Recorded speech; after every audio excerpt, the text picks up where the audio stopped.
All right. To everyone drawn to the eerie, the unsettling, and the downright unexplainable, you're in the right place. If you live for stories that send chills racing down your spine and linger in your thoughts long after the lights go out, then get comfortable, because this one hits different. Before we dive in, I've got to ask, where are you tuning in from, and what time is it on your end? The stories. The mine shaft everyone avoids after one winter shift. Hushed stories about a troubled winter shift lingered around an old mining town where people rarely challenged its harsh land. Locals claimed the trouble began after a night when a minor accident exposed something deeper than ice inside an abandoned shaft. Ryder Halden was 34 and worked as a maintenance tech for a small mining contractor that handled seasonal repairs. He arrived in the area during early winter to inspect older ventilation lines after a storm damaged several service roads. He hoped to finish his tasks fast because he planned to drive south before deeper snow arrived. His simple goal was to check the inactive shaft called Northcut and file a routine report that usually required little effort. The incident started when Ryder reached the frozen service trail and noticed fresh tire marks that did not match company vehicles. He studied the tracks because they curved sharply near the locked entrance, and he felt annoyed since trespassing caused delays. He followed the marks for a short distance and found the company padlock on the gate sitting open in the snow. That immediately changed his plan because an unlocked gate meant he needed to walk inside and confirm that no one had entered recently. The complication grew once he stepped into the dim first chamber and heard a steady tapping sound echoing from deeper tunnels. Ryder paused because the mine had been inactive for more than 10 years, according to archived maintenance logs stored in the base office. He tried to convince himself that melting ice caused the noise, yet the tapping kept a slow rhythm that felt intentional. Nearby walls held old chalk markings that matched diagrams found in earlier reports, though he spotted one new line that seemed recently drawn. He documented the finding with his work phone because unusual markings required clear evidence for supervisors. The photo captured a faint boot print beside the chalk line, and that raised his concern further. Ryder checked the archived inspection sheets stored on the local server earlier that morning, and none mentioned any recent site visits other than his. He decided to walk deeper because standard protocol ordered a full sweep whenever unauthorized signs appeared. He carried a small lantern since the wired lights no longer functioned after their power source was removed several years prior. During his investigation, he followed the tapping while keeping his pace slow, and he noticed the pattern shift whenever he stopped moving. Ryder wondered if frozen beams strained under winter pressure, yet the sound seemed too controlled to match structural stress. The tunnel floor held dusty rail tracks once used for small carts, and he saw scattered debris that did not appear in previous photos taken during a 2018 inspection. Among the pieces, he noticed a bent metal badge with faded lettering that seemed older than the shutdown date. He recorded its location because older equipment sometimes surfaced during thaw periods, and supervisors liked accurate notes. The tapping finally ceased near a narrow drop that led to a secondary shaft called split turn, according to age diagrams. Ryder checked archived calls from the company emergency line on his tablet because the area once hosted minor cave-ins, and he found one brief report from 2009 that mentioned a missing day laborer whose case ended without clear closure. The record did not list a name, and Ryder assumed it was a typical incomplete file from seasonal hiring cycles. Still, the timing of the tapping felt too strange and forced him to rethink his assumptions about the site. He crouched near the drop and shined his lantern downward, where he spotted a small fabric scrap wedged between two beams. The scrap looked newer than the surrounding decay, and he recognized the color because it matched safety jackets issued during recent winter shifts at the company depot. Ryder felt uneasy because no crew members reported missing gear that month, and the depot logs showed no issued jackets beyond standard signouts. He reached for the scrap carefully and noticed dried dirt on its underside, along with faint char marks that resembled contact with a heated surface. As he studied the scrap, a distant metallic clang echoed from behind him, which made him turn quickly. Ryder called out for any possible trespasser, and his voice bounced through the tunnels without a reply. He replayed earlier photos on his phone to compare debris positions, and he realized a thin wooden plank on the floor behind him now leaned at a sharper angle. He felt certain he did not touch it earlier, so he took another photo, planning to discuss it with security because possible movement indicated human presence or shifting beams. Ryder climbed out of the narrow section and moved toward the first chamber, using the lantern to check each corner. On the way, he discovered a shallow scrape on the wall that looked freshly made, and the chalky dust sat loose on the ground below it. He checked his steps carefully because he wanted to avoid contaminating the scene before proper documentation. He snapped a photo and noted its timestamp for supervisors, who required clear tracking of each entry detail. As he reached the first chamber, the cold air felt sharper and carried a faint burnt scent that had not been present earlier. Ryder scanned the floor for heat sources but found only patches of frost that melted near the gate. He felt confused because the temperature should have dropped consistently inside an inactive shaft during winter storms. His attention returned to the open padlock because fresh scarring around its hinge suggested someone forced it quickly rather than using a key. He stepped outside and followed the tire tracks up the service trail. The sun hung low and gave the snow an orange tint that made details easier to spot. Ryder found a second set of prints beside the tire marks, which looked like boots with shallow tread, and the stride pattern suggested a slow walk. He recorded this because incidents involving unauthorized visitors required complete documentation for liability protection. The prints led toward a bend where the snow deepened around an old equipment shed with a cracked metal roof. At the shed, he found the door slightly ajar and signs of recent activity like disturbed dust and dragged footprints. Ryder pushed the door open and found a large portable heater tipped on its side with a melted patch around its vent. The heater model matched units removed from service years earlier due to overheating risks, and he knew they remained stored at a warehouse miles away.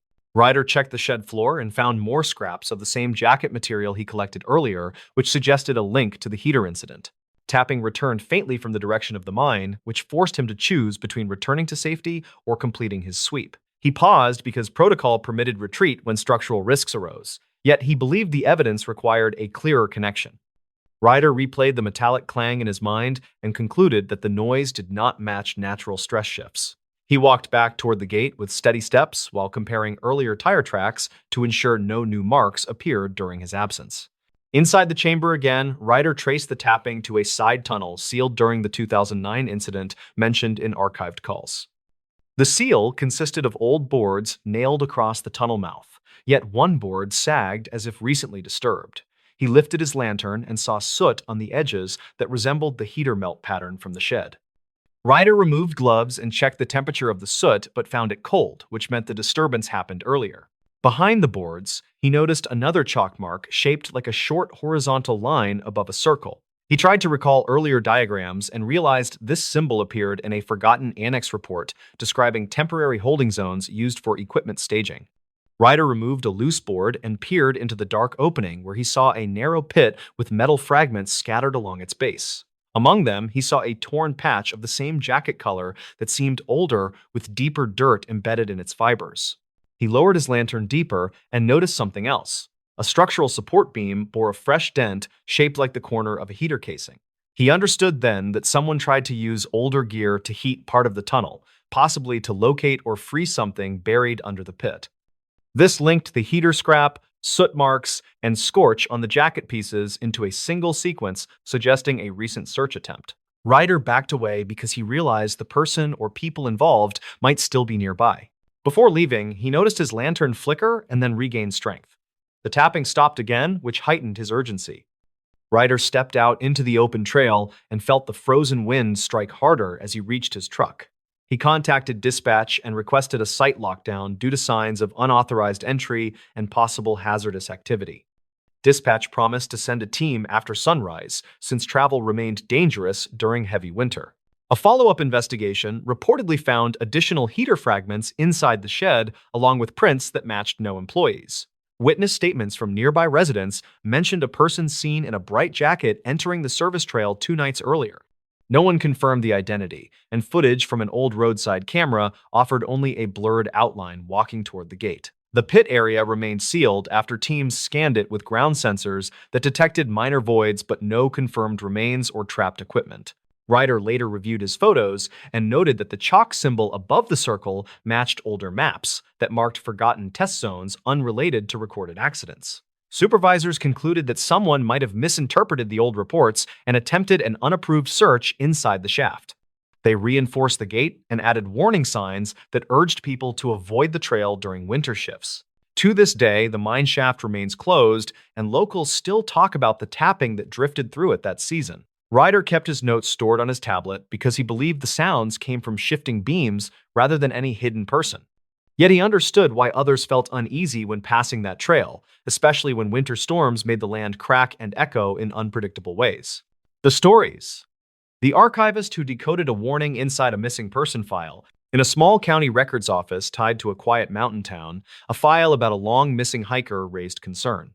It arrived without explanation in a plain envelope with an outdated seal that looked wrong to the staff. Calder Rusk was 39 and worked as an archivist who handled old case materials with careful routine.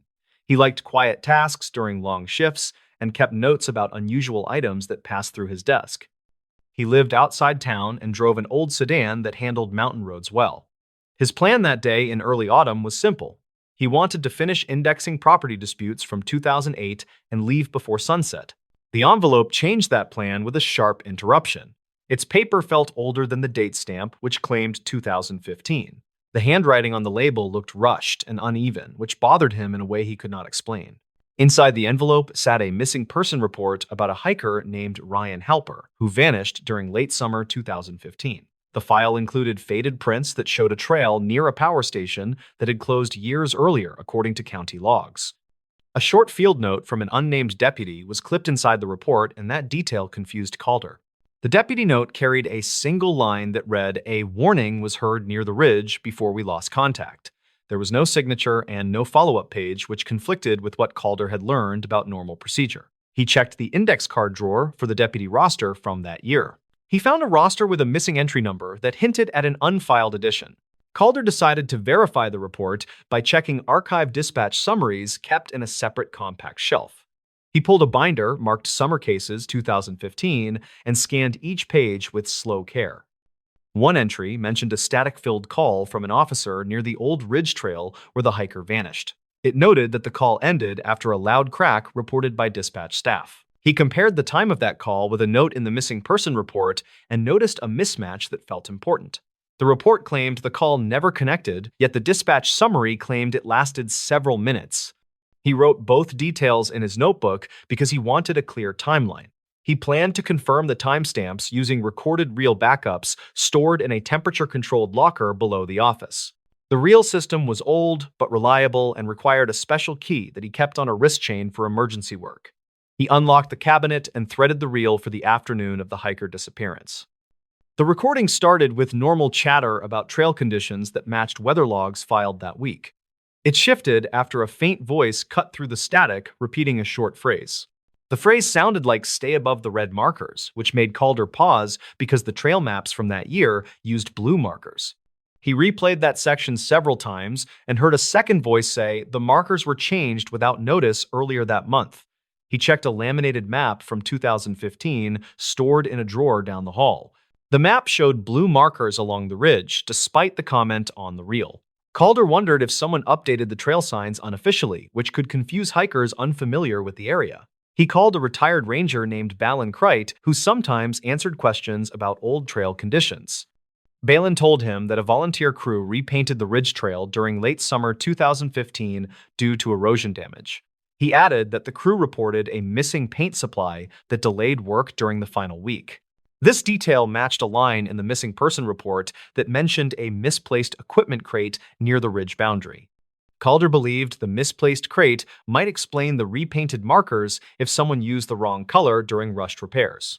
He added that thought to his notes and checked weather data again. He found that a storm hit the ridge that same evening, which might have washed away parts of the trail. He returned to the file and noticed a small fold at the corner of a photo that revealed another handwritten line. The line said the warning was not meant for us, which made him uneasy because it echoed the earlier note from the deputy. He held the photo under a desk lamp and saw faint indentations behind the words. The indentations looked like someone wrote a longer message on a removed page. Calder used a soft graphite stick to shade the back of the photo gently, which revealed fragments of a sentence. The fragments read "trail shift noted after rails collapsed," which pointed to structural issues near the Ridge Power Station. He checked maintenance logs kept before the station closed in 2011. The logs confirmed repeated warnings about unstable railings near the ridge overlook. He suspected the missing hiker might have walked near that overlook after the storm started, which could explain the disappearance. He searched the envelope again and found a small memory card taped under the inner flap. The card held a short audio clip recorded by someone walking uphill during strong wind. The clip ended with the same phrase heard in the reel, "Stay above the red markers," spoken by a strained voice. Calder compared the wind noise from the clip with weather station data and concluded it matched the storm peak that evening. He realized the warning might have been directed at the volunteer crew who repainted the trail and not at search teams. The crew may have marked a detour with red signs that never made it onto the official map. That possibility explained the conflicting colors noted in the reel. He formed a theory that the hiker followed the new red markers, which led toward the unstable overlook rather than the safe path. The missing crate and rushed repairs might have contributed to poor placement of those temporary signs. Calder wrote a summary that connected the deputy note, the audio clip, and the map inconsistencies. He delivered the summary to his supervisor, who agreed to send it to county search coordinators for review. In the following days, a review team hiked the ridge and found remnants of weathered red paint on a fallen post near the overlook. They also found metal fragments that matched railings documented in the 2011 maintenance logs. These findings supported Calder's belief that the hiker followed an unofficial detour that collapsed during the storm. Calder knew the case remained unresolved, yet he felt the evidence finally clarified the warning inside the file. The message pointed to a rushed trail change that confused both hikers and responders back in 2015. As he closed the binder, he realized some files waited years for someone to read them in the right order. He locked the envelope in a secure drawer and left the office with a quiet sense of closure. The stories. Never open the locker marked "staff only" at this pool. It was reported that an old community pool kept one locker sealed during every shift, which matched the warning painted on its door. Local staff claimed the warning came from an incident in the early 2010s that never made public records. On a warm morning in late July 2019, a 28-year-old lifeguard named Rylan Keene started his first full weekend shift. He worked part-time at the pool while finishing a safety certification course, and he had a simple plan that day. He wanted to close early, finish his paperwork, and head home before the evening rush. The pool sat near a quiet suburb, and most regular visitors arrived with kids who stayed close to the shallow end. Rylan checked the schedule board, then walked along the lockers behind the staff counter while sipping a cheap canned coffee. He noticed a metal locker that looked older than the rest, and its front carried the words "staff only" in faded red paint. The manager had already mentioned the locker during training, stating that nobody should open it since the last documented key went missing years earlier. Reports from retired employees suggested the door once belonged to the maintenance area, although the structure behind it had been remodeled in 2008. Rylan always thought the story was exaggerated to keep kids from sneaking inside. That morning, he heard a dull rattle from the locker, which felt unusual since no one stored equipment there. He tapped the metal surface with two knuckles and heard something shift inside. He looked around the empty hallway and said quietly, "Anyone stuck in there?" which made no sense because the locker was too narrow for a person. The sound stopped, then a faint thud followed, which tightened the idea that maybe an animal had crawled in through the back. Rylan fetched a flashlight from the front desk and returned to inspect the vent near the locker base. Dust coated the grate, and nothing suggested active airflow. He crouched lower but noticed a small slip of paper on the floor, folded twice with the edges stiff from moisture. It looked recently placed and carried a quick note reading, "Check logs before closing time." The handwriting looked rushed, and he recognized none of the staff who wrote like that. He placed the note in his pocket and opened the office drawer where old incident binders were kept. The logs from 2011 through 2014 were thin, while the binder labeled 2015 through 2017 held several handwritten entries from night shifts. One entry from late August 2015 described a report of heavy knocking from behind the old locker. The guard wrote that he radioed a supervisor, then waited 15 minutes before the noise stopped. Another entry from early June 2017 mentioned a staffer who claimed to hear a voice calling for help from inside the wall. The supervisor at the time marked both events as unverified due to limited evidence. Rylan read further and found an archived maintenance note claiming the original access hallway behind the locker had been closed after a small structural collapse in 2010. Workers sealed the area with sheet metal and advised future crews to avoid disturbing it. The description matched the dimensions of the locker, so it seemed the locker mostly existed to cover the patch. Before he could finish the binder, a regular swimmer named Tala Pembry approached the desk to ask about the lap lane schedule. She was in her 40s and visited nearly every morning. She noticed the binder and said, "You checking the old disturbance files," which caught him by surprise because he had not mentioned anything. She explained that she swam here in 2010 when the collapse happened. She remembered a construction light falling behind the wall and a worker yelling that someone was still inside the hallway. Tala claimed she never heard what happened afterward, and she said the staff acted nervous for weeks. Rylan asked what she remembered about the worker.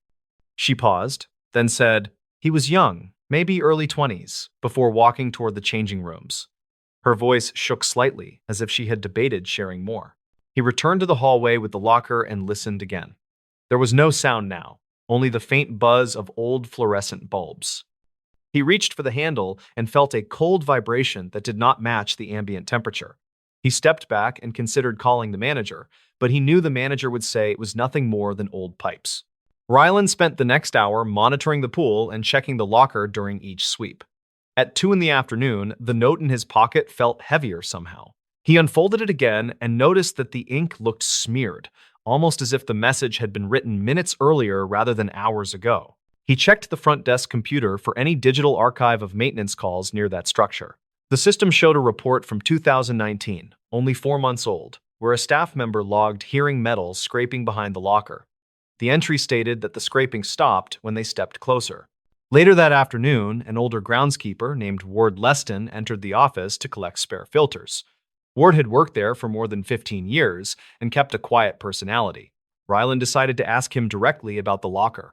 Ward froze for a second, then said, "Leave that alone. Someone got hurt behind that door long ago, and the place never settled right."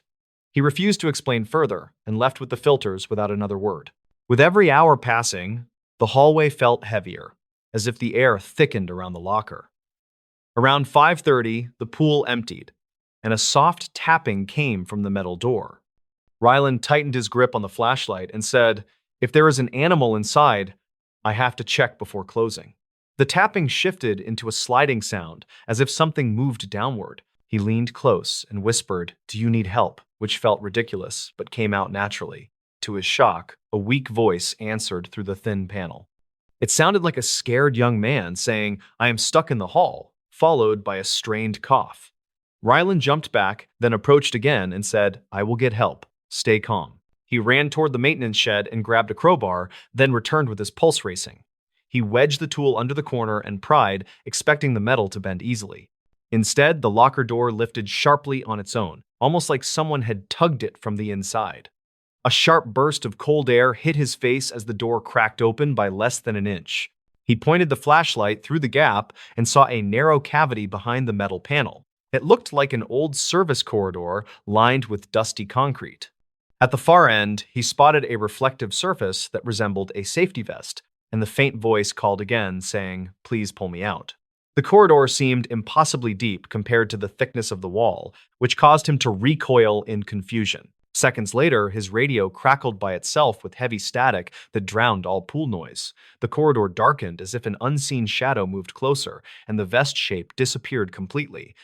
The voice stopped mid-sentence, and the temperature dropped sharply, making his arms shake. He stepped backward, and the locker door slammed shut with a force that echoed through the empty hallway. He tried the handle again, but it would not budge, and the flashlight died without warning. He backed away and held his breath as the building settled. No further sounds came from the locker. Dispatch logs later stated that he reported the incident at 6:10 in the evening, though the call lasted only 9 seconds before the line failed.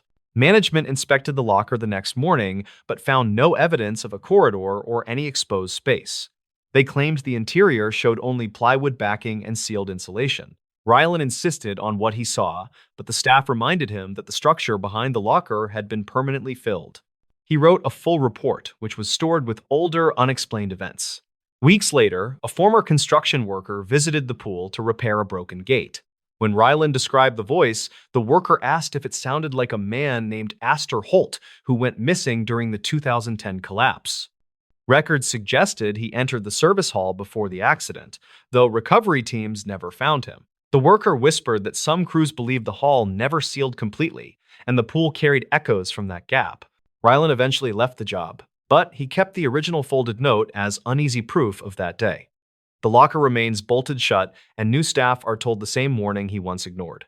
Some visitors claim they still hear tapping near closing time, though it stops the moment anyone acknowledges it. For anyone walking those quiet hallways, the warning on the locker remains clear. Never open the locker marked staff only at this pool. The stories. This park bench became the key to 5 disappearances. In many archived reports tied to a quiet suburban trail, one park bench kept showing up in every witness statement. The bench sat beside an older walking path that locals used for years, and it became the center of a strange pattern tied to 5 missing people. The story followed a 34-year-old technician named Braden Lyle, who lived a few miles from the park. He worked maintenance shifts at a small distribution center, and he often stopped by the trail after long nights on the floor. He used the spot to unwind and clear his head before heading home. His goal that morning in early autumn of 2021 was simple. He planned to sit for a few minutes and send a short message to his sister who had been asking about a ride the following weekend. Braden parked near the first turnoff, and he walked toward the bench while thinking about breakfast. The path was empty that morning, and the air felt colder than it usually did. He reached the bench, and he set his bag down while noticing fresh flowers near the base. He had seen flowers there before, but usually only 1 or 2. That morning, he counted 3 bunches, and each looked recently placed. He sat and opened his phone, and that was when he heard a faint snap behind him. He turned, but saw no one on the path. He listened for a moment, and he heard what sounded like quiet breathing near the small cluster of trees. He stood and called out a simple greeting, and he waited without moving. The breathing faded, and he felt uneasy enough to step back from the bench. A woman approached from the trail side and asked if he had heard something by the trees. Her name was Maren Ulrich, a 31-year-old caseworker who visited the trail on her days off.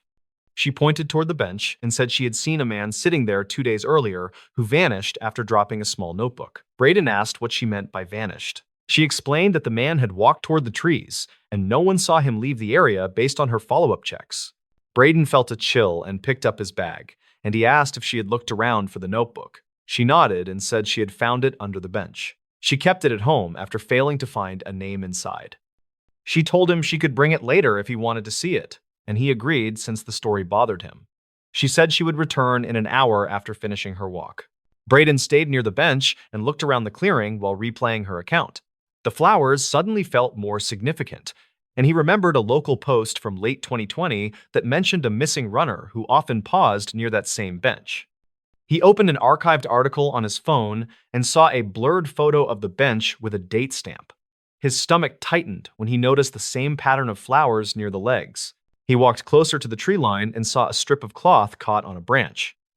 He reached up and pulled it free, and he noticed faint mud streaks along the fabric. He placed it on the bench and took a photo for his own record. He had done informal volunteer searches before, and he knew documenting small clues mattered when nothing else made sense. A man in his late 50s entered the clearing and stopped near the bench. He introduced himself as Arvin Drexler, a retired surveyor who lived across the road from the trail. He asked if Braden was looking into the disappearances tied to the area. Braden said he was only trying to understand what happened near the bench. Arvin nodded and said he had seen similar details across several years, and each case started with someone stopping to rest. Arvin pointed to a narrow gap in the trees where old markers hung from metal hooks. He said the markers were part of an abandoned drainage project from the early 2010s. He explained that the project left several deep maintenance pits that were never fully filled, and he believed people may have fallen into an access point hidden under thick brush. Braden asked if he ever reported that theory. Arvin said he tried, but no one followed up due to limited staff and unclear evidence. Maren returned with the notebook in her hand, and she gave it to Braden. The cover felt worn, and several pages had faint impressions of older notes. He flipped through and found a short line written on the last page. It said, "Met them again by the bench after nightfall." The handwriting looked shaky, and the ink appeared fresh compared to the other pages. Braden asked where exactly she found it. She said it had been wedged between 2 boards under the far side of the bench. Arvin leaned closer and said he had never seen anyone place a notebook there, which made him think the writer returned recently. Braden felt the temperature shift and noticed a faint draft coming from the gap in the trees. He walked toward the marked area and pushed aside thick branches. Beneath the fallen brush, he found a concrete lip with rusted bolts.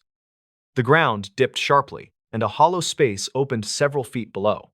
He knelt and used his phone light to check for movement.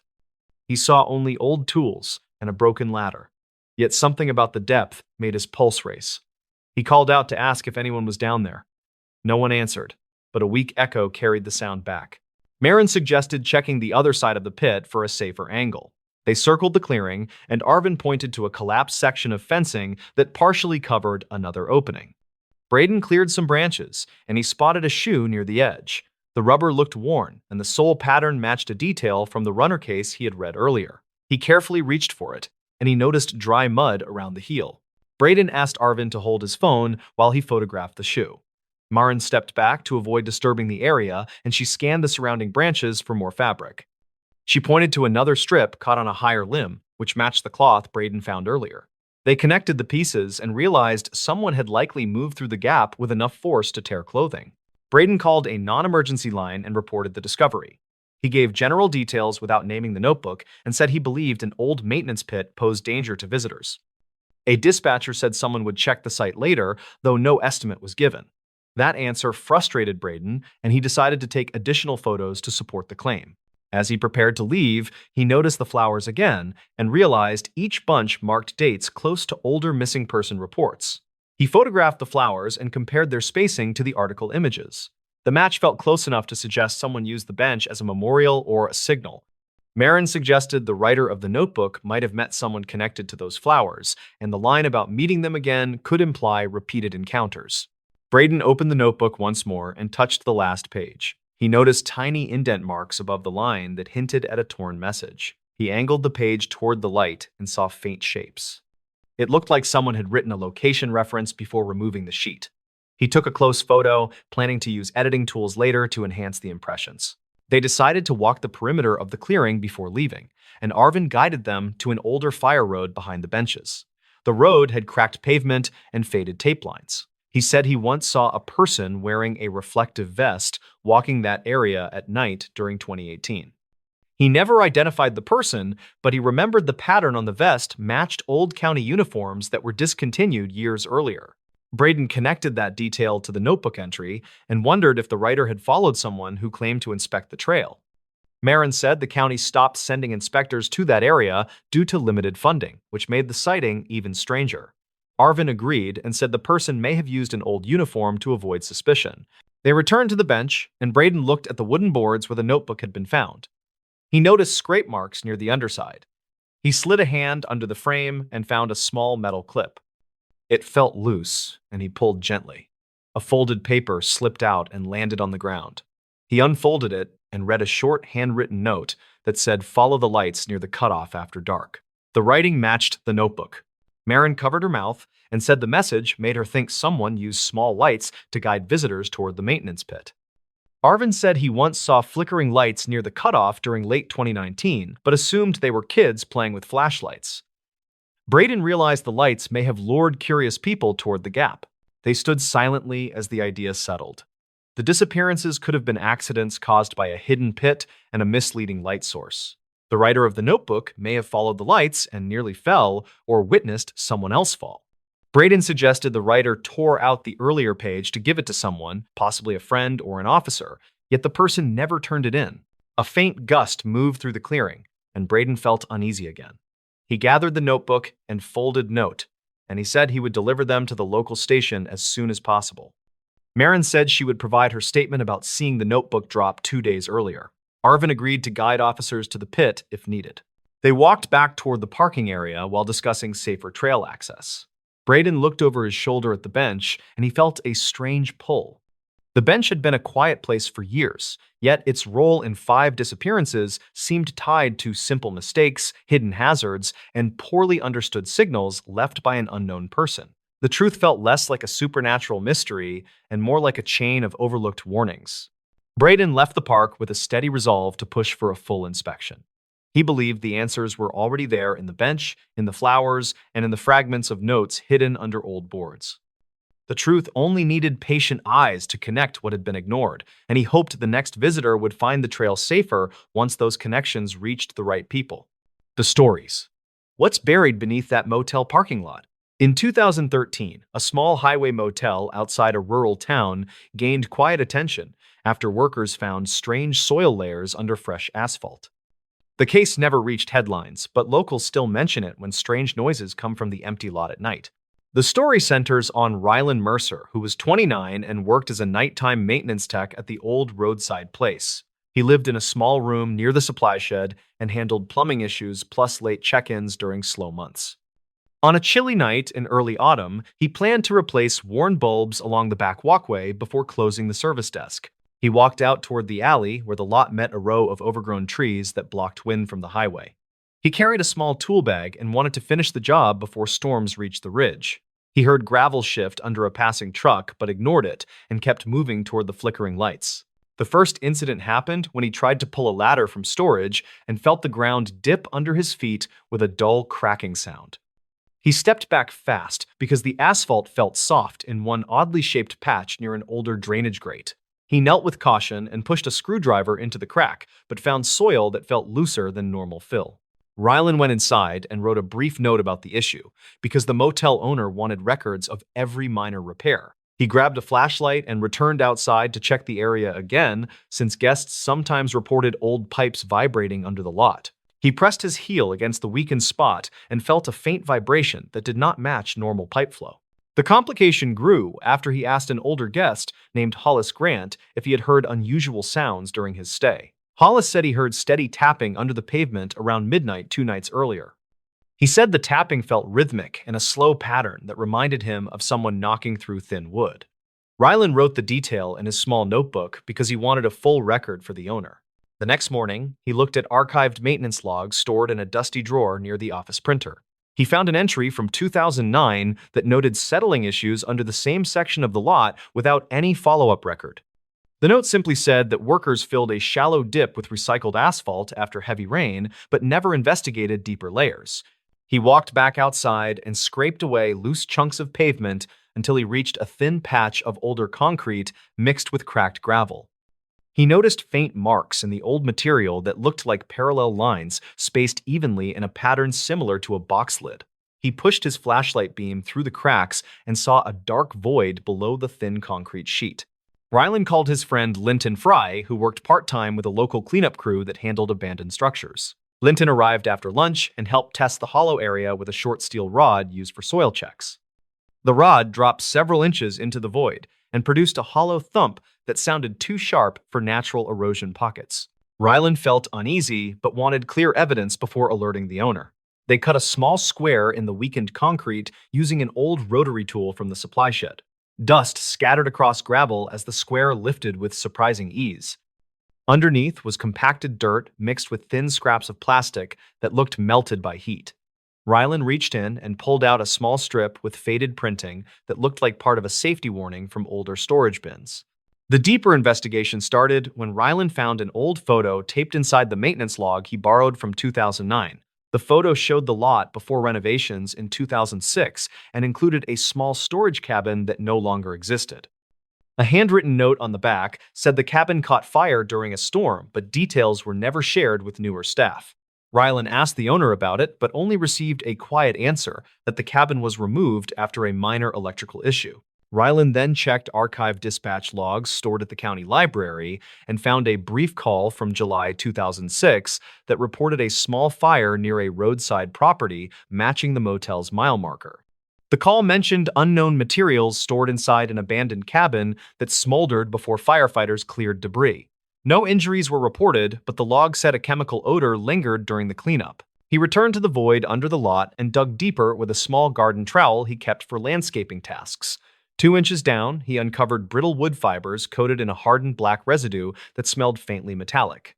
Linton suggested the residue looked similar to burned plastic from older industrial crates. They kept digging until the trowel struck a thin metal edge shaped like a corner bracket. They widened the hole and exposed a rectangular metal frame with charred wood inside, almost like a collapsed storage box left under the ground during repaving. Rylan found a faded barcode sticker fused to the metal, but the numbers were unreadable, except for the last 3 digits, which appeared as 416. He checked supplier records from the motel office and saw older inventory tags that used long strings, ending with the same 3 digits. The tags belonged to a discontinued supplier that shipped chemical cleaning agents in reinforced boxes. The twist came when Rylan realized the rhythmic tapping reported by Hollis might connect to shifting air pockets trapped under warped metal panels. He tested the theory by placing a board over the hollow section and stepping on different spots. Each step produced a soft knock from moving metal that echoed through the buried frame. The tapping was not from a person, but from trapped panels flexing after years of underground corrosion. He called the motel owner again with all findings and explained that the lot might contain remnants of a burned supply cabin that crews buried instead of removing fully during renovations. The owner sighed and admitted he purchased the property after the fire and assumed everything had been cleared by the previous crew.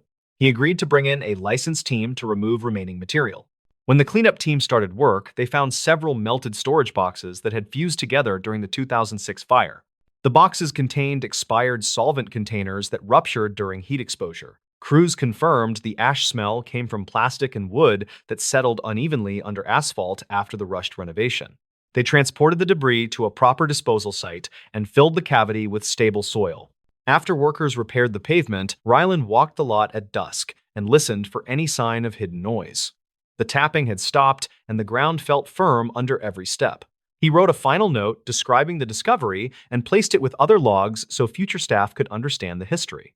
People still mention the motel when storms roll across the ridge because the lot glistens strangely after heavy rain. Ryland thinks the glimmer comes from newer asphalt mixing with old gravel, but he also knows that memories of buried things often linger longer than anyone expects.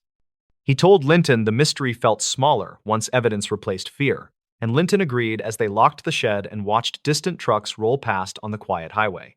The nurse who refused to enter room 6 again. Lila Farnes first heard about room 6 through a short entry in an old staffing report that mentioned unusual overnight disruptions. The report was dated to 2009 and came from a small regional clinic that sat outside a quiet town with limited medical resources. Lila was 33 and worked as a traveling nurse who filled short contracts in understaffed facilities. She arrived at the clinic during early autumn when the halls felt calm and the night shift moved slowly through predictable routines. Her simple goal that week was to keep a steady rhythm while saving money for a move planned for the next spring. On her second night, she was assigned a rotation that included room 6, which held a recovering patient named Dorian Pike. He was 62 with a mild respiratory issue that required observation but posed no immediate danger. His chart suggested stable progress, which meant the room should have been an easy stop during her quiet rounds. The incident began when Lila stepped inside the room and noticed a faint tapping sound that seemed to come from the wall near the bed. The patient had been awake, and he watched her with an uneasy expression that suggested he wanted to speak, but hesitated. She asked if he needed anything, and he answered with a flat, "Please keep the lights on tonight," which struck her as odd, given his preference for darkness noted earlier by the day nurse. During her next pass, the tapping returned and felt sharper, like something struck the wall with steady intent. Lila checked the hallway and found nothing unusual beyond a supply cart resting near a closed door. She reviewed maintenance notes later and saw that workers had previously inspected the wall after a similar complaint in 2006, yet found no loose utilities or structural issues. The complication deepened when a nurse on the shift before hers mentioned archived calls made by former night staff. Those calls reportedly described patient distress related to sudden cold drafts that moved through room 6 even when vents were shut. Lila filed this in her mind, but kept her focus on what she could directly verify, which meant returning to the room with a calm approach and simple checks. When she entered again, she saw Dorian clutching the call button with both hands and staring at the same wall that had produced the tapping. He whispered, "They move through here," which confused her because he had no history of disorientation and his oxygen levels looked normal. She tried reassuring him, but he pointed toward a small framed print that hung crooked like someone had pushed it earlier. Lila documented the scene, then stepped into the hallway to compare notes with the evening charge nurse named Brenton Shaw. He was in his late 40s and had worked the clinic for many years, which gave him perspective on long-standing issues. Brenton admitted that room 6 had frequent incident logs related to unexplained noise, but he never saw anything dangerous, so he kept assignments unchanged. The investigation began after Dorian reported that someone had touched his arm during a period when no staff had entered the room. Lila checked the security panel near the nurse's station, which showed timestamps for door openings captured by the badge sensor. The logs indicated her previous visit, followed by a long gap with no recorded entry, which made his claim puzzling. She then reviewed older patient notes from 2003 to 2008, which described brief episodes of agitation from individuals with no history of anxiety. Several mentioned hearing movement behind the wall near the bed, and one wrote that a picture frame had tilted during a quiet stretch. These details were small but consistent, which encouraged her to look for a physical explanation. Lila asked the maintenance lead named Corbin Rusk to inspect the wall after her shift ended. He brought a handheld thermal scanner and ran it across the surface while she watched from the doorway. The tool showed a thin vertical band of cooler temperature that did not match the building layout, which suggested an unregistered cavity or narrow chase behind the drywall. Corbin returned during daylight with a small borescope camera designed to look behind tight spaces. He located a hidden seam in the corner that had been painted over during earlier renovations. When he guided the camera inside, they saw a slender gap between structural supports where unsecured pipes ran without proper insulation, which explained both the cold drafts and the intermittent tapping. The twist emerged when Corbin followed the pipes farther and discovered that the cavity connected to an abandoned service chase sealed decades earlier, according to archived renovation notes. That chase once linked several rooms, including room 6, where older patients had repeatedly complained about footsteps at night. The noise likely traveled along the hollow space and grew sharper as the building shifted during temperature changes. Lila returned to Dorian with the findings, which eased his fear because it gave something concrete to replace earlier uncertainty. She watched him relax when she explained how air moved through the gap and how small vibrations struck the wall during normal settling. He nodded and said, "That makes more sense than what I thought," which helped restore predictable routines for the rest of his stay. The payoff became clear a few days later when the clinic sealed the gap with proper insulation, which stopped the tapping that had bothered so many night staff over the years. Lila felt relieved because the solution fit every clue she had gathered from logs, witness comments, and earlier maintenance records.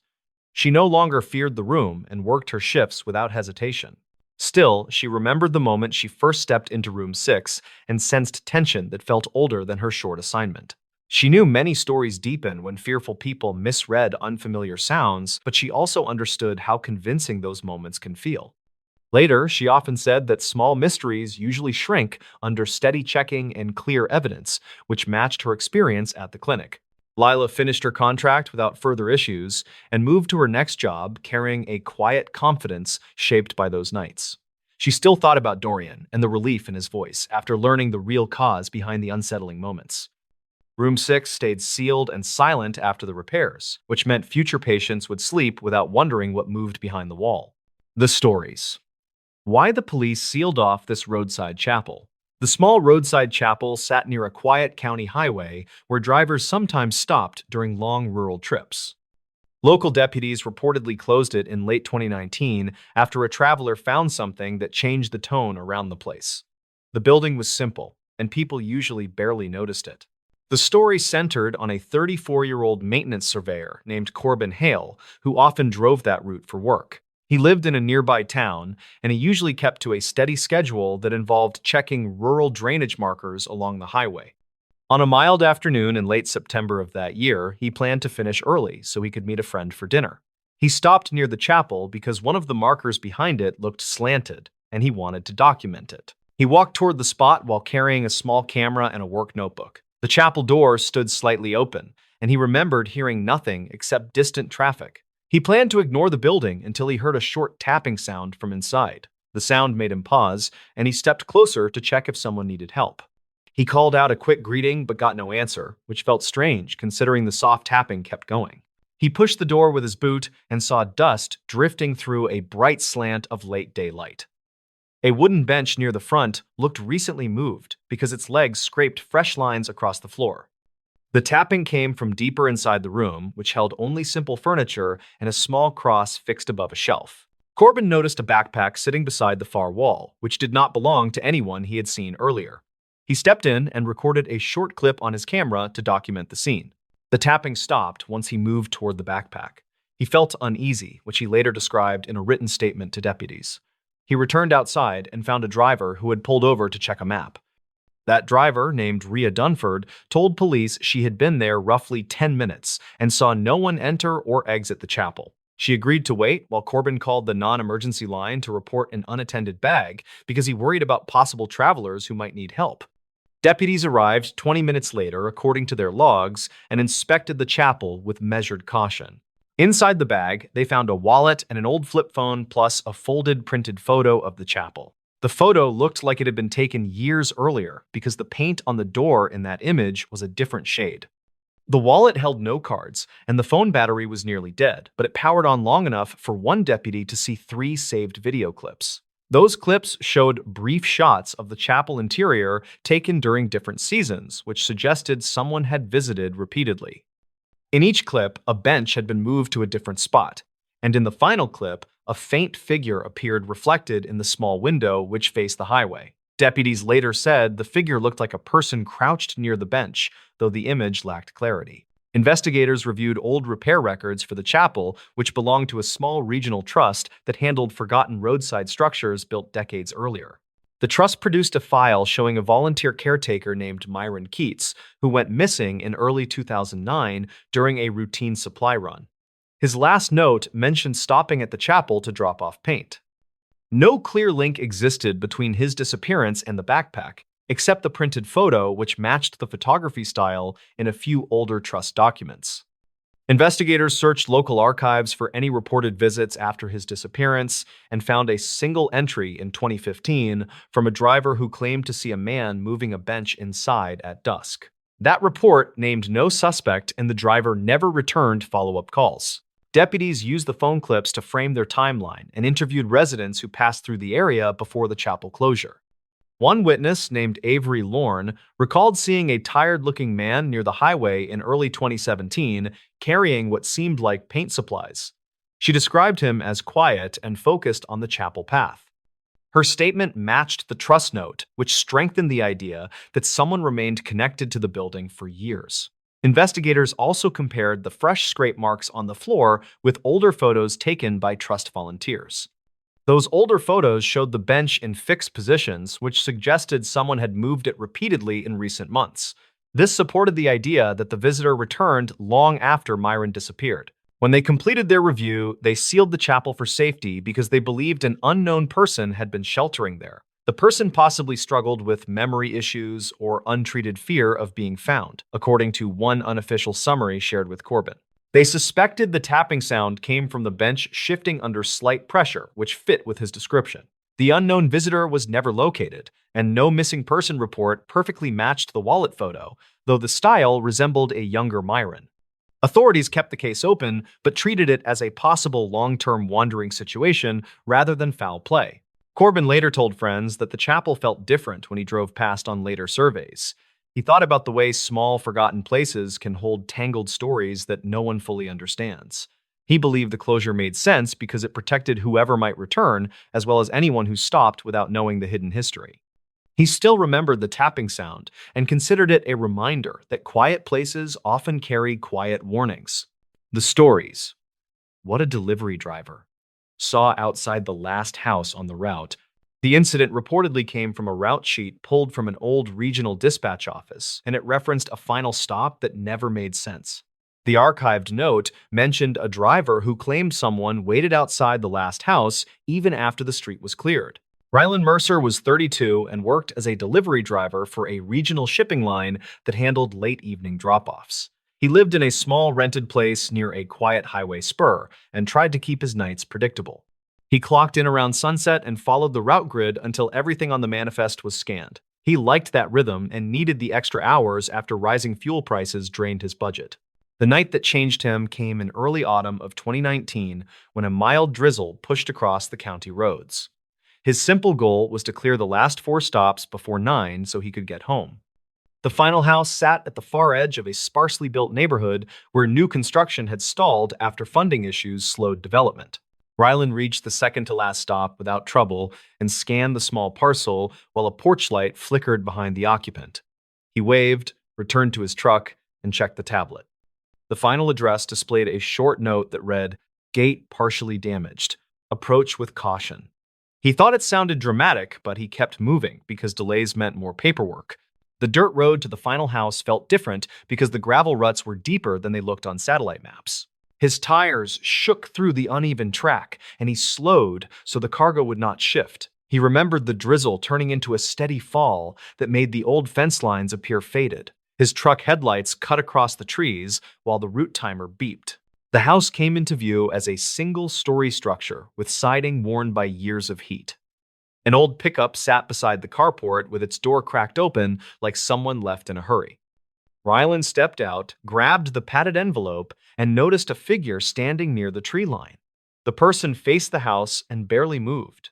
Rylan called out because it seemed natural. The figure did not answer. He felt uneasy, but walked toward the porch because the package needed a signature. He knocked on the weathered door and waited until a woman in her 40s answered with tired eyes that hinted at several sleepless nights. Her name was listed as Marquez, and she signed without looking away from the tree line. She whispered that someone had been standing there for 3 nights. Rylan glanced back toward the trees and saw the figure slowly turn, as if reacting to the porch light. He asked Mara if she knew who it was. She said no and explained that local deputies had driven by earlier but found no footprints. She added that her dog refused to go outside after dusk. Rylan tried to reassure her, but he felt tense when the figure stepped closer. He returned to his truck and logged the delivery while watching the silhouette move with an unusual stiffness. He noted that the figure wore a long coat that flapped in the wind, yet the shape underneath did not shift. He heard a soft tapping on his side mirror and thought it was a branch until he noticed no branches reached that far. He started the engine and pulled slightly forward. Mara called out from the porch, asking him not to leave yet because she feared the figure might approach her door again. Rylan kept the truck idling and stepped out with his phone raised. The figure paused near the edge of the driveway and tilted its head as if listening. Rylan recorded a short, shaky video for possible evidence and captured the moment the figure retreated into the dark corner of the lot. He urged Mara to call the non-emergency line again. She did and mentioned his presence in the background. Dispatch reportedly confirmed previous calls from that address during the same week. Rylan waited until she hung up, then walked toward the driveway entrance to check for tracks. The drizzle had softened the soil, but he noticed 2 long impressions in the mud that did not match any standard boot pattern. He crouched to inspect the impressions and realized they looked stretched, as if the heel marks dragged unnaturally. He took photos to document it because the deputies would need something clear in case the rain erased the evidence. When he stood, he saw movement near the abandoned construction lot behind the house and raised his phone again. The figure reappeared near an unfinished foundation block. Rylan shouted, asking what they wanted, and the figure responded with a faint rattling sound that could have been fabric or gear. It stepped behind the block and vanished from sight. Rylan reached the spot within seconds, but found nothing except a plastic tape marker used by survey crews. He picked it up and noticed someone had written a date that predated the stalled project by 2 years. Mara approached carefully and said previous owners told her strange things about that construction lot. She reported hearing scraping sounds at night and seeing floodlights flicker without power issues. Rylan suggested checking the old project files because developers usually left public records. Mara said she tried, but half the records were archived manually before digital conversion. Rylan offered to look at the files later because he had experience sorting scanned documents from a part-time job years earlier. She thanked him and pointed to the tree line again. The figure stood there once more, closer than before, and seemed to watch them without any visible breathing motion. Rylan backed away and urged Mara to go inside. He waited in his truck until deputies arrived. They swept the area with flashlights and found nothing except the strange impressions in the mud. One deputy mentioned similar calls from another street where witnesses described a silent watcher near multiple houses. He said the figure always retreated beyond the last visible yard before vanishing in the dark. Rylan drove home late and reviewed his video. He noticed a faint reflection on the figure's coat that resembled a badge clip or small tool. He zoomed in and saw a blurred shape that matched old utility company tags from the early 2000 era. Employees sometimes wore heavy coats during winter maintenance, and older coats used reflective threading around the collar. The next day, he visited a small records desk at the county office. He asked about utility work in the stalled development. A clerk pulled a faded binder that listed crew rotations from 2001 to 2003. One name had several warnings about night shifts, where the worker logged extended hours without partner verification. A final note mentioned an unresolved disappearance during a routine inspection after a severe storm.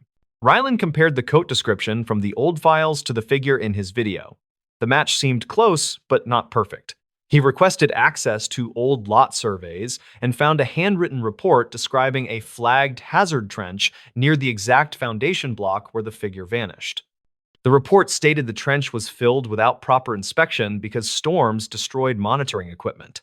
He returned to Mara later that week and showed her the findings. She said deputies had returned twice and installed a temporary sensor light. She had not seen the figure since the previous night, but her dog still refused to approach the tree line. Rylan and Mara walked to the construction lot and checked the ground. The soil had settled unevenly, suggesting a collapse zone beneath the surface. Rylan believed the figure might be a residual impression, or a person reenacting old patterns from a job that ended abruptly. He shared the theory with Mara, and she nodded, relieved to hear something grounded rather than supernatural. They both agreed the coat and the strange movements could indicate someone reenacting a memory or suffering confusion while hiding from help.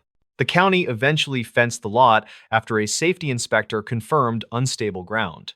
Rylan moved to a different route by winter and rarely saw the neighborhood again. He kept the video and photos in a private folder and updated dispatch about the gate note so new drivers would avoid the unstable area. He thought about the figure sometimes when rain hit the windshield during his late runs. The memory stayed sharp because the silence in that yard felt heavier than the weather. He never claimed to know the full truth, but he trusted the possibility of a confused worker returning to a familiar site. He understood that some routes go beyond simple deliveries. He believed the last house had carried a story that lingered longer than any scanned package. The stories. The fisherman who kept hearing his name over the radio. Evan Carr spent most mornings on the narrow inlet where the water carried old radio chatter from nearby boats. Local crews reported that odd transmissions sometimes drifted through that stretch, and many believed they came from abandoned gear left after storms. He treated those stories like tired dock rumors until one calm morning changed his thinking. Evan was 38 and worked as a small-scale fisherman who supplied a few markets inland.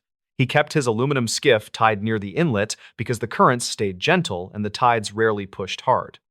He headed out around sunrise on a day in early summer 2019 with a simple goal to check crab pots he set the night before. He liked the quiet and usually ignored the static coming from his battered radio. He started the motor, then steered toward his first buoy, while soft wind pushed light ripples across the inlet. He reached for his thermos when the radio cracked with a burst sharper than usual, which made him pause. Static hissed for several seconds, then a faint voice said his name with a slow, careful tone. It sounded like a person trying to speak through heavy interference. Evan thought it came from a nearby boat because signals often bounced across the water in unpredictable ways. He looked around but saw empty shoreline and one distant trawler that was already moving toward deeper water. The voice repeated his name with the same drawn-out sound, and he felt a sudden cold weight that did not match the warm morning. He tried to answer, but the radio only returned a faint hum that flicked in and out like something powered by a weak battery. He shut the radio off to reset it, then turned it back on, hoping the strange signal would vanish. Instead, he heard a low, rhythmic tapping that reminded him of someone hitting a metal hull in slow, measured beats. Evan finished checking the first pot, but his focus kept drifting to the radio because the voice carried a dull echo that felt unnatural. He tied the pot and planned to finish the rest quickly so he could return to shore where he hoped to test the antenna. The moment he reached for the throttle, the radio shifted again and whispered his name in a tone that sounded closer than before. He headed towards shore while replaying that voice in his mind because it carried an uneasy familiarity he could not place. Dock workers later said he arrived faster than usual and looked tense as he pulled his gear onto the planks. He asked if any boat had called for him that morning, but no one reported a transmission with his name. Evan returned home and wrote down the time of each strange broadcast because he wanted to check older notes he kept on similar events. He found 2 entries from early spring that mentioned brief whispers through the radio shortly after heavy fog settled over the inlet.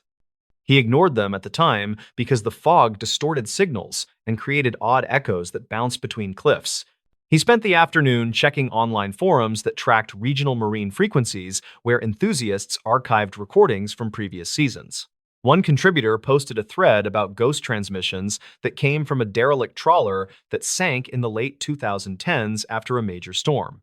According to the thread, the trawler carried a short-range radio that sometimes flickered on during low tide when exposed wiring reacted to salt water. Witness statements from local patrol crews reported faint voices calling crew names during those periods, though no identity was ever confirmed. Evan noted that detail because the thread mentioned distorted speech patterns that matched his morning experience. He called a friend named Cal Rowan, who worked part-time with a small rescue group, and asked if the inlet held any wrecks near his route. Cal said an old survey map showed one submerged boat that rested near the deeper bend south of the inlet. He offered to meet Evan at the dock so they could check tidal charts and mark the likely location. They met near sunset and compared notes while a light breeze pushed the smell of seaweed across the planks. Cal studied Evan's written times, then said the pattern lined up with a recent series of reports about intermittent transmissions during rising tide. He suggested they record any new signal the next morning using a portable device with stronger range than Evan's aging radio. Evan agreed, even though the idea made him uneasy because the voice felt personal in a way he could not explain. Morning arrived with heavy gray sky as they motored toward the bend marked on the survey map. Evan turned on the recorder while Cal monitored the radio and watched the water shift with the incoming tide. They waited for several minutes before a burst of static cracked through the speaker with a sharp rise that made both men flinch. The voice spoke again and said Evan's name with a tone that now carried a clipped urgency. Cal looked at the recorder, then stared toward the bend because the voice sounded as if it came from somewhere below the surface. Evan gripped the wheel and tried to steady his breathing because something in the tone reminded him of an old coworker who vanished years earlier during a late-season crossing. He mentioned that coworker to Cal, who asked if the man ever sailed near this inlet. Evan said that the coworker named Reed had worked on a small crew that fished along the same coastline in early 2017.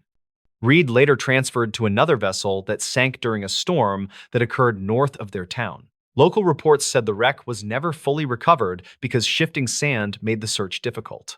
Cal suggested they check archived dispatch logs from that storm because crews sometimes reported drifting debris that could help them understand how anything connected to Reed might reach this inlet. They returned to shore and visited a small office where a retired dispatcher kept scanned records from older calls. The dispatcher recognized Evan and allowed them to search a digital folder that stored logs from early 2017. One log described a partial sighting of a damaged trawler hull drifting south several days after the storm. The report said the hull carried broken antennas and fragments of a radio panel that still flickered when exposed to sunlight.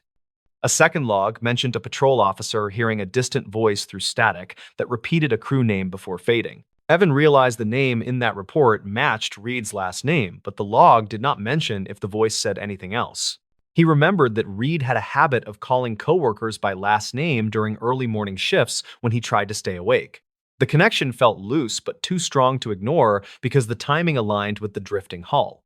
Cal said they should return to the inlet during low tide, because exposed wreckage might reveal old wiring that caused recent broadcasts.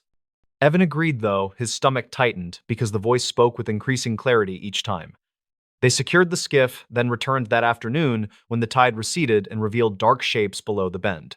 They anchored near a shallow patch where twisted metal poked through sand like remnants from the storm. Evan moved closer and saw part of a radio panel caught between two rusted beams with wires trailing into the water.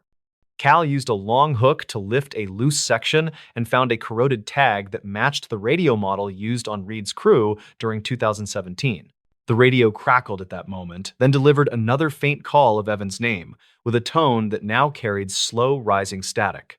Cal recorded the sound while Evan watched the wires shift with the gentle pull of the tide. He understood then that the wrecked panels sometimes connected when saltwater reached the exposed terminals, which created a short burst of power. The burst likely triggered fragments of an old emergency recording that captured voices during the storm. Evan remembered that some crews recorded internal chatter before impact, and those recordings sometimes contained rushed calls that repeated crew names. The voice in his radio may have been part of that final chatter, which echoed through damaged wiring each time conditions aligned. They brought the recording to the dispatcher, who played it through a clearer speaker. The voice echoed sharply, then faded as the static rose, which made the source obvious. It was a broken emergency loop that repeated fragments from a doomed crew's final minutes. The distorted tone made the calls sound directed, but they were simply names, shouted during chaos. Evan felt a heavy release of tension because the mystery carried a painful answer, but at least it was grounded in something real. He asked the dispatcher to contact local authorities so they could mark the wreck and prevent more confusion. Cal agreed and said the inlet should be flagged on new charts for safety. Evan returned to the water the next day and listened to his radio with a calmer mind while checking his crab pots. The inlet felt different because he now understood the source, even though the memory of the voice still lingered. He looked toward the bend where the wreck rested and thought about the crew who never returned. He continued working that season with new respect for the signals that travel across water because each transmission carried a story shaped by time and tide. He did not hear his name again and believed the loop finally failed after years of corrosion. He kept the recording in a drawer at home to remind himself that strange moments sometimes come from simple causes. He knew that calm days on the inlet now carried a quiet steadiness that felt earned after weeks of searching for answers. The stories. The bus route no driver volunteers for anymore. Mason Kiernan had heard about Route 74 from older drivers who spoke in quiet tones that never carried far. They said the trouble started in the late 2010s after a strange series of reports reached dispatch. Nothing dramatic was proven, yet every account shared the same route and the same stretch of road. Mason was 34 with 6 years on the job, and he handled his shifts without much worry. He covered suburban loops near a quiet industrial strip, and most days followed a predictable pattern. He enjoyed the routine since it felt steady and harmless. When his supervisor asked him to cover Route 74 one cloudy afternoon, he agreed before he remembered the warnings. He showed up early at the depot that day, hoping to review the old logbooks stored in a dusty metal drawer near the operations office. The previous drivers had left short notes that felt rushed and uneasy. One entry from late 2016 mentioned a recorded thump on the rear exterior panel that matched no visible damage. Another entry filed in early 2018 reported an unknown passenger leaving muddy prints that ended halfway down the aisle. Mason drove out a little before 4 that afternoon. The route crossed through residential blocks before curving toward the old mill road that ran along an abandoned railway cut. He planned to complete the loop without focusing on the rumors. The bus felt solid, and the passengers were few. A pair of teenagers sat near the middle seats while an elderly man checked his phone with slow movements. The incident started as Mason merged onto the mill road. His side mirror reflected something darker than the usual late daylight. He caught a shape near the tree line that looked like a person leaning slightly forward. When he blinked, the shape was gone. He told himself it was nothing unusual, since shadows often stretched strangely near wooded areas. Still, he noticed the elderly man glancing toward the same window, as if he had sensed something too. A mile later, the teenagers hit the stop cord. Mason opened the doors, and they stepped out onto a fading concrete pad. As the doors shut, one of them tapped the glass and pointed toward the rear of the bus. Mason reversed the angle of his mirror and saw a smear across the lower panel. It looked wet, like someone dragged a hand along the metal. He checked the road behind him and saw no one there. The teenagers shrugged before walking away. Mason continued toward the loop turn, focusing on the sound of the engine. The noise seemed slightly off-pitch. He kept his speed steady, but sensed a weight shift near the rear section. The elderly passenger moved closer and asked if everything was all right. Mason told him the engine felt warm but stable. The man nodded and mentioned hearing a hollow tapping near the back wall. At the final stop of the loop, the elderly man stepped out, leaving Mason alone for the return run. He checked the exterior panel and found the smear dry like dust pressed by a damp glove. The shape continued a few inches beyond the edge, as if the contact started slightly off the surface. He wiped it with his sleeve and felt grainy residue flake away with an odd metallic smell. He climbed back inside and started the engine. The interior lights flickered once as the gear engaged. He made it halfway up the hill before a heavy thud sounded near the emergency exit. He braked and listened. Another softer thud followed, like something shifting its weight. He walked down the aisle with slow steps and checked each row. The seats were empty, and the air felt colder than it should for that hour. Near the back seat, he noticed a set of partial prints on the floor. They were narrower than a normal shoe, but shaped like someone walking with uneven pressure. The prints stopped exactly where previous notes claimed they ended. He crouched low and found a fragment of dried soil that did not match the usual clay from the area. It held a reddish tint closer to iron dust from the old mill yard. Mason reached dispatch through the radio and reported the noises. The operator told him to return the bus for inspection, since archived calls from earlier years mentioned similar sounds. He kept the radio open as he returned to the wheel. The air inside felt charged, like static gathering before a storm. On the way back, he passed the same hill where he had seen the shadow near the trees. The mirror caught movement again. This time, he saw a figure standing perfectly still on the narrow shoulder. The figure wore something loose that blended with the background. The face seemed pale, though he could not see details clearly. The figure vanished between glances without any sign of retreat. A minute later, a faint tapping started along the rear exterior. It rose in 3 short bursts that matched a steady rhythm. He recognized a pattern similar to someone hitting metal to test thickness. He held the wheel tight and kept driving until the depot gates came into view. Mechanics met him near the garage. They checked the exterior and found thin scratches near the rear panel that shaped a curved line not caused by branches. The residue he had wiped earlier fell into a small tray and produced a metallic odor stronger than before. One mechanic mentioned that earlier logs described identical residue after drivers reported seeing a lone figure near the mill road in late 2017. The supervisor asked Mason to retrace the interior for any objects left behind. He searched each row with a handheld light. Near the same spot where the prints ended, he found a torn strip of cloth hanging from the seat frame. It felt oddly cold, even under the warm light. The cloth carried the same reddish tint as the soil fragment. Later that night, the depot reviewed old dash recordings from previous years. Most footage showed nothing more than faint reflections. However, one clip from mid-2019 captured a blurred outline moving along the side of a passing bus. The outline kept pace for several seconds before fading near the same hill where Mason saw the figure. Investigators compared the footage with archived local reports. They found mention of a worker who disappeared near the mill site in late 2015. The report never confirmed foul play, and the search ended without results. There was no official link connecting that case to the strange events on the route, yet the timing matched the earliest driver notes. Mason stayed quiet as the supervisor reviewed the findings. The bus still sat idling with a low rumble that hummed through the concrete floor. A mechanic tapped the rear panel and noted that the metal vibrated oddly like a surface recently struck from the outside. Another mechanic mentioned hearing a faint echo that felt delayed by half a second. The depot decided to suspend Route 74 until the buses could be tested.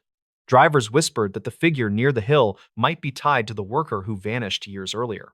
No one claimed solid proof, yet the pattern of sightings, sounds, and residue lined up too closely to ignore. The supervisor circulated a memo explaining that the route posed operational risks due to repeated, unexplained interference. Mason drove home that night feeling the weight of everything he had seen. He replayed the moment when the figure appeared in the mirror. He tried to decide if it looked like a person seeking help or a shape formed by shifting shadows. The cloth fragment still felt cold in his memory, though he never touched it again. In the weeks after the suspension, several commuters asked why the route closed. Officials told them the road required maintenance due to instability near the railway cut. Only a few people mentioned the old rumors. Some said they once saw someone walking the hill at dusk, though none described a clear face. Mason returned to his regular loop and kept his focus on safe runs. He never requested Route 74 again. Whenever the topic surfaced among drivers, he listened quietly without adding his story. He knew what he had heard and seen on that road.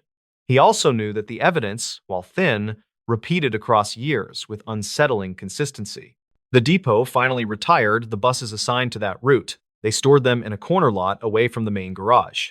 On calm nights, staff claimed to hear soft taps on the panels as if something moved inside the old shells. No one investigated because the sound stopped whenever a door opened. Each time Mason passed the lot, he felt a chill rise along his arms.